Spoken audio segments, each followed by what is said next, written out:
ल बाबाको यहाँ आज फादर्स डेको उपलक्ष्यमा मम्मी नै आउनुभयो लुगा लानु भएको नि एकछिन ल यहाँबाट ड्राइभिङ गर्नुभयो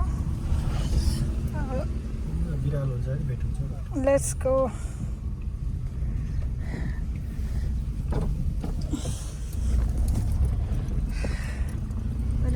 ल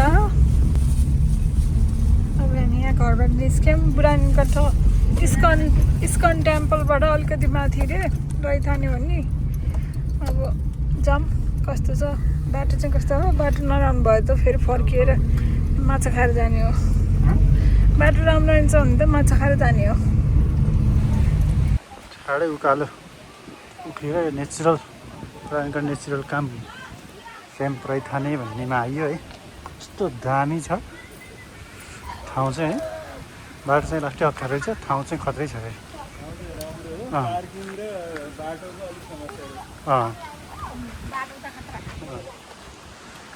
यस्तो दामी छ ठाउँ त फेरि आज यस्तो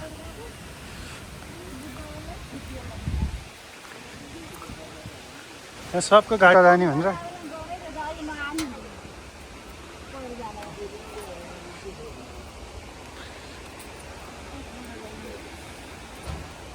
ल यो आज यस्तो राम्रो मौसम छ फेरि उज्यालो छ पुरै काठमाडौँ देख्छ यहाँ ल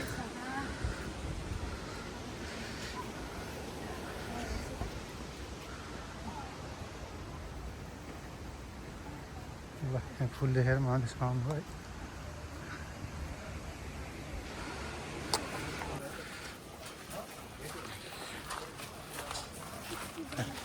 यतापट्टि चाहिँ मेन होम रहेछ अनि यतापट्टि चाहिँ रेस्टुरेन्ट रहेछ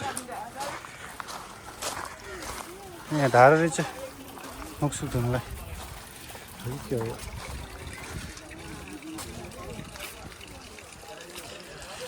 रैथाने भन्छ ल यहाँ फोटो खिच्ने ठाउँ हो यो ल यहाँ फोटो खिच्ने साइकलमा टक्क फ्लावर सजाएर है दामी छ ल अब ठिक छ कत्रै छ भिडै हुँदैछ ल यहाँ त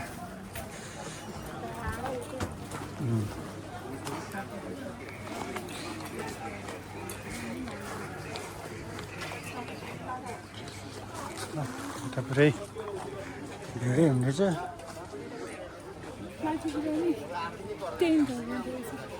क्याम्पिङ गर्ने ठाउँ भयो क्या माथि ए जङ्गलको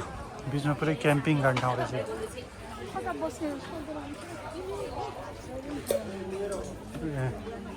यहीँ रहेछ फोटो खिच्न ठाउँ क्याम्पिङ भनेर बनाएर चाहिँ बन्द बन्द गरेर क्याम्प धेरै ठाउँ रहेछ बारमा पनि जानु पर्ला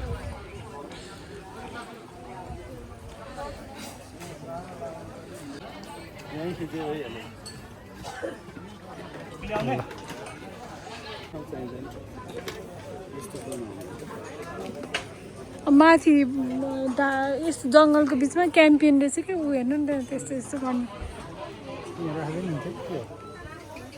बरु यहीँ बिचमा एउटा कुनै राखिदिनु हुन्थ्यो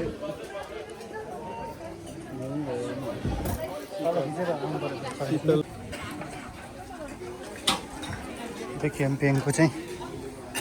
भइजानेको विशेष भनेको चाहिँ रैथाने भान्सा छ होइन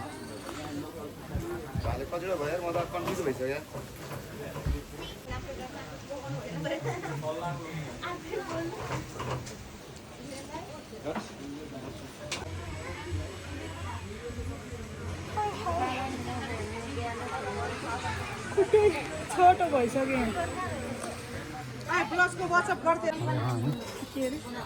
रैथानेको भात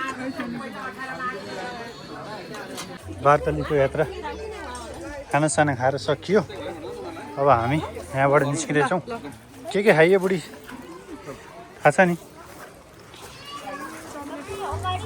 यहाँ अब भाले खाइयो खसीको पक्कु खाइयो खाना खाइयो अनि त्यसपछि